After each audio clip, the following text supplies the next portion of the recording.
Thank you, Naomi. It's good to know, and I was really interested in coming here tonight to see how you went along the road trip, all the way down and at Parliament House. I'm interested to know from Uncle Adrian there how you felt it went while you were at Parliament. Did you feel like you got your message across, or?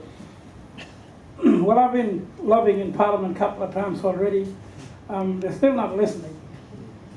That's the truth. So I've been bringing up these issues so many times in there. Like I've been there about 4 or 5 times in Parliament now, lobbying, but still nothing came out of it. So it means that they're still pushing for fracking all over the Northern Territory. That's a shame. A lot of us here gathered today, I just want to say a big thank you for being here. Just being here, showing your support, because this is such a heart-wrenching thing that's happening to our mother. At the end of the day, I honestly can't fathom and comprehend why people would want to do this to the mother and not understand that we need our mother to be healthy so that we can survive and live.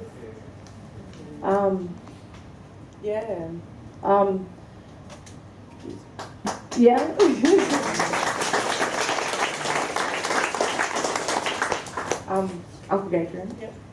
Sean? All I just want to say is that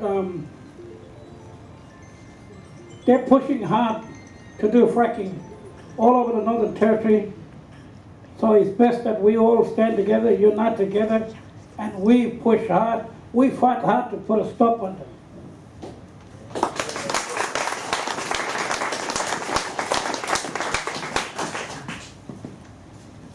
I just wanted to let you know too that we got a doco coming out soon.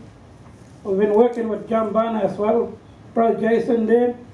Bro Patty in the back, put your hand up, bro. Yep. Give him a clap. So keep your eye out on it, it'll be out next year. So it's a real good doco about the minings and fracking and all that in Boroloola. Yeah, and the water contamination. Thank you. And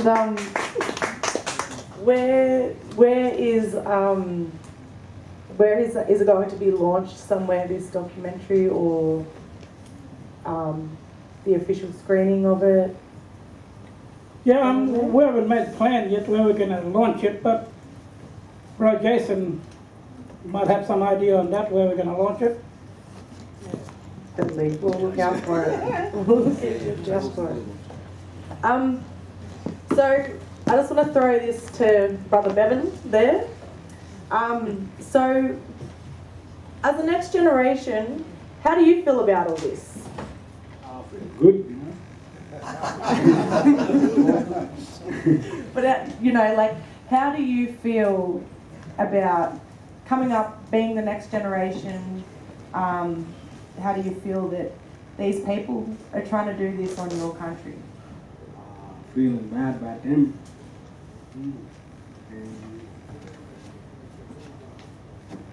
What are you going to do, Bevan? Bevan, what are you going to do? Fighting for my land, for my people, and for my culture. That's all.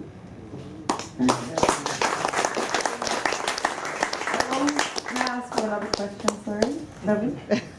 You're right. We're just having a yarn here. We're just having a yarn. All right. So, along this trip, it's been your first trip along. Your first time here. Is it your first time leaving Boroloola as well, or like NT? First time leaving NT? Yeah, first time. Yeah. Wow. And so.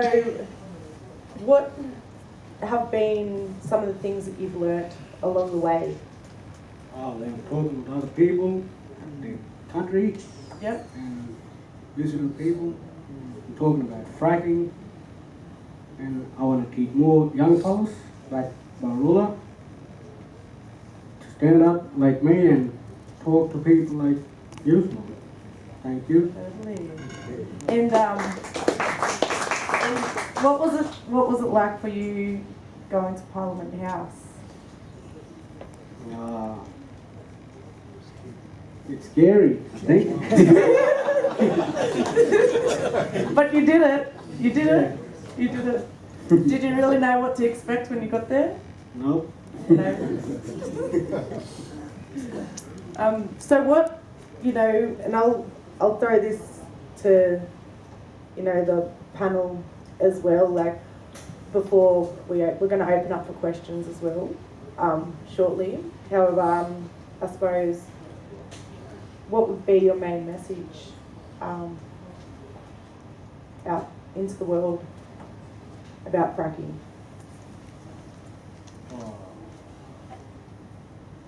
Just go like telling the community back there and spread the news around there with them and to the other community as well. Totally. Thank you. Good. Uncle Gabriel, do you have a message there?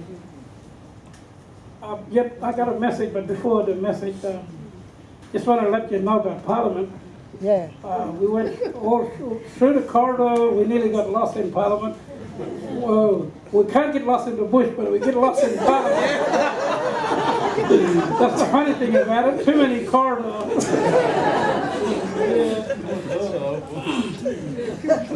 But my strong message to everyone, it doesn't matter what color we are, that we need to stand up and fight and put a total ban on fracking.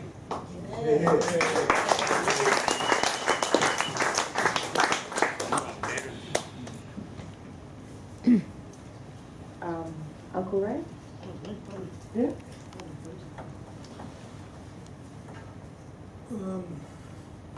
Well, I think, like for us up in the Mataranka, there's a pretty good campaign going.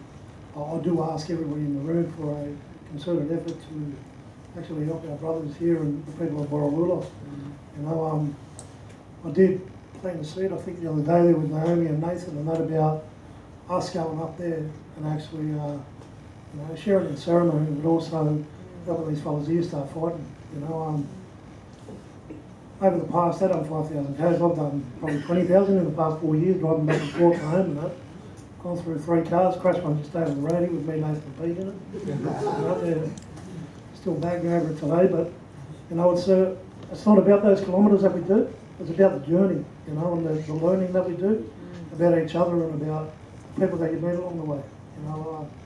I've met some wonderful people. I've met not so wonderful, but they're still back on the platform there while my train's still going forward to stop this stuff.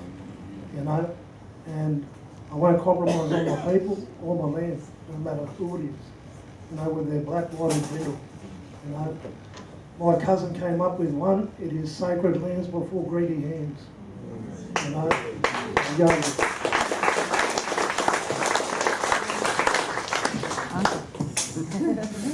Uncle Pete. Uncle Pete. Uncle Pete, Uncle do you have a Pete. message that you would like to share about fracking? You don't have to if you don't want to. Yeah, go, he's coming. He will. Well, fracking is real bad in this country. Not only in the Northern Territory, it's all over. All around in Australia. Fracking is bad. Because you know why? The people got to live with clean water, clean bush tucker, everything, even fishing. When that fracking, they frack all over the place, what people are going to live? What people are going to eat bush tucker? What people are going to go fishing? It's like people, like us now, all of us here sitting in here. We're talking to government people, we're talking to fracking people. You go in one east and come out the another east, keep going. be like you got a dog, you hunt a dog away. Get out, get out, get out. Then you look around, he'd be stealing your feed. That's what I do that to us. Fracking, till you get away down in your paddock, backyard. Thank you, everybody.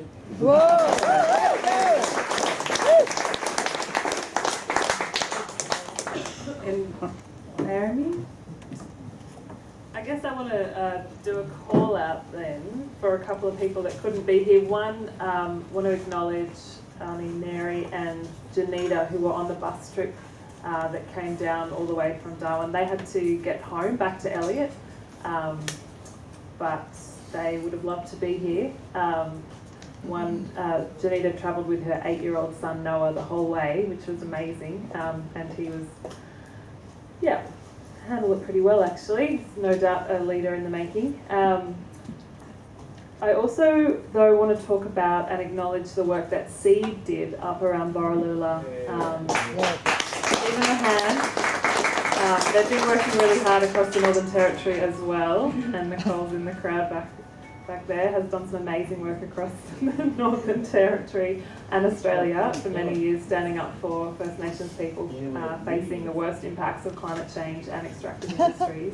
And Seed, through Scotty and Nick and others, did a survey of Boroloola, and they went door to door and to the outstations, and Gadrian was helping as well there, and surveyed everyone and asked them 2 questions. One was, do you want this area, your lands and waters, to be gas field free? And do you want Boroloola and this community to be on renewable energy? And the outcome was amazing. I can't remember the number, but something like 98% of people in that community, of the hundreds of people that they spoke to, wanted to be frack free and wanted to be on renewables. And there are teams of people across the Northern Territory and Australia that share that vision and that want to help make that happen. And it is going to be an uphill struggle, because at the moment we have governments that are locked into trying to buddy up with the gas companies and give them what they want. And we also have a government in the Northern Territory that is blocking information that we've been trying to get about how that energy system is and how much what renewable energy and solar energy would work there, and they're sort of hiding that information.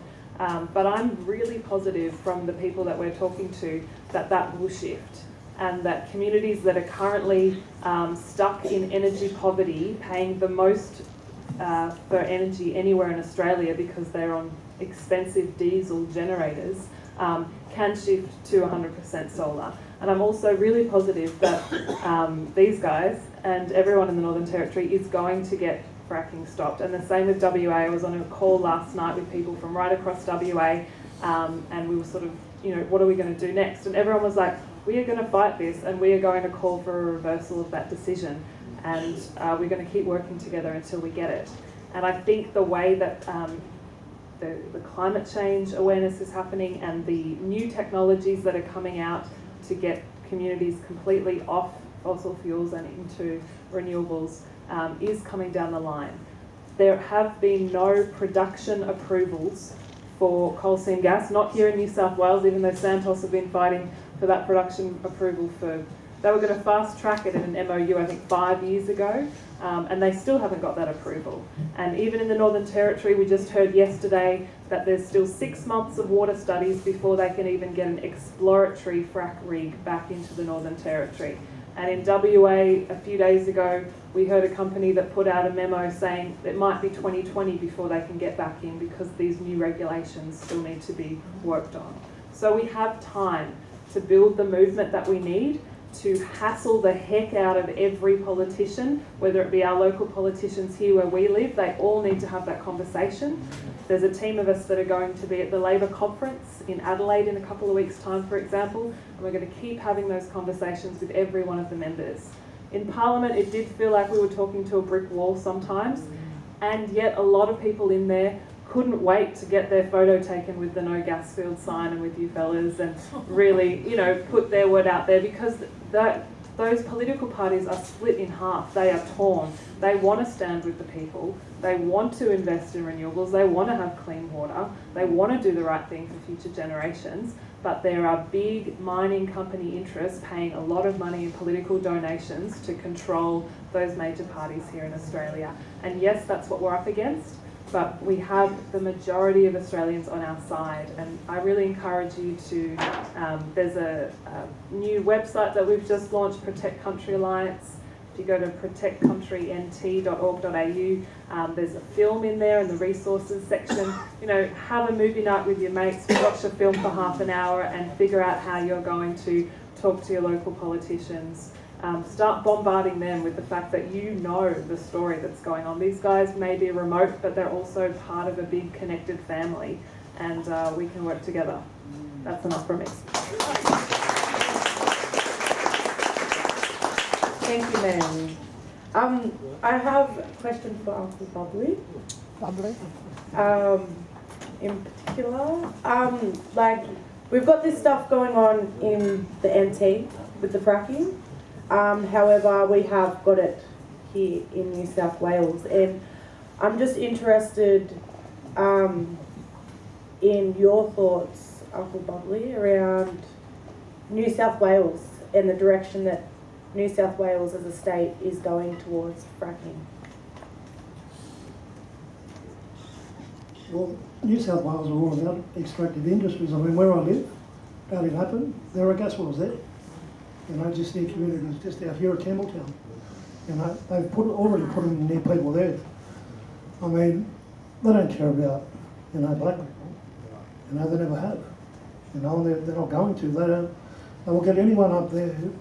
Like, let's say with us, they have a working group working with them of Gamilarate people who they want to sign that into it. You know, because that's what it comes down to.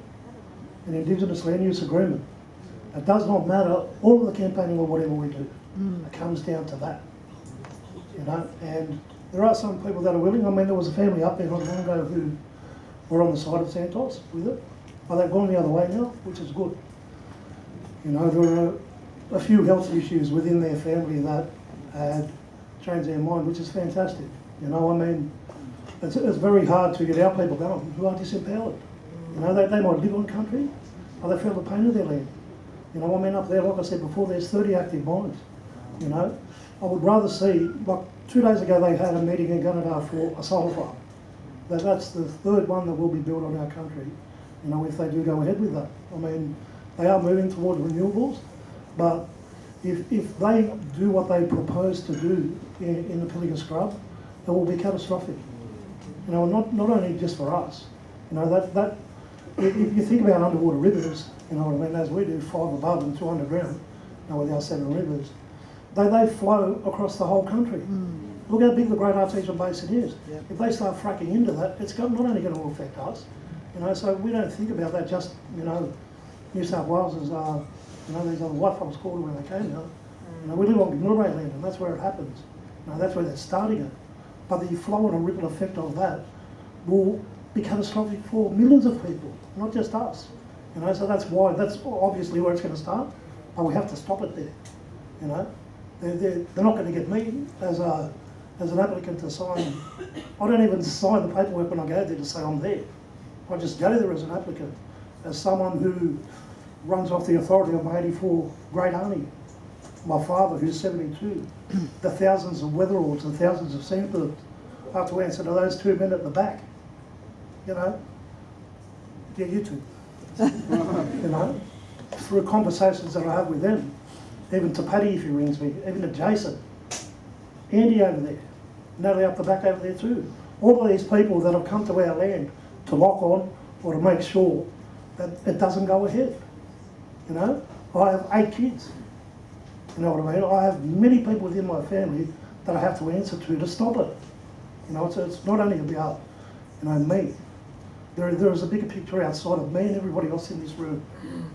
You know, if we don't make a stand now, the government are going to go ahead and do it anyway. You know, they're the ones that want to do it. These companies come to them and say to them, we've got this idea, well, let's get it going. You're going to make money. Their short-sightedness in regards to these type of things is ludicrous. You know, I mean, I drive on the M7 every day, and every time I drive there, I think, why the hell would you have 2 lanes going either way? In a major arterial road, they have no fucking vision, you know, in regards to the amount of people. So sorry for my language, you know what I mean, but it's English, we don't have any swear words in Boroloola. You know, so for me, sis, you know, where it is in where we are, that's only the starting point. I mean, there's 850 there. These fellas came through Chinchilla. You know, I know people from there who we met in Moree 5 years ago when we had a former scientist with the EPA do a presentation, and he's still there in the fight now. Where a woman came there where her kids were, they had bloodshot eyes, nosebleeds, headaches. The amount of cancers that have gone up around, you know, these areas where they have fracking, you know, these fellas here, you know, with bush foods and stuff like that, that are protect you, the rates of, you know, bad health will go skyrocket, you know, and they're talking about closing up all the time, you know, the government. Okay. What a joke that is too, you know. Well, we still have the worst chronic disease here in the whole country. You know, I work at a medical centre, so I see it all of the time. Outside of myself, they don't have the resources we do here in Sydney, you know. I've got a good wife there, you know what I mean, so she'll put money aside so that I can scrounge around to get up there and do it. Other people can't, you know, so it's up to us to have the resources to do it to help these fellas as well as us. You know, that's the most important thing. We don't need beds or food, you know what I mean, we just need to get there. Be on the front line in the physical presence to stop this. Because if we don't do something now, in 5 years we're going to be saying, why the hell didn't we do anything? And I think.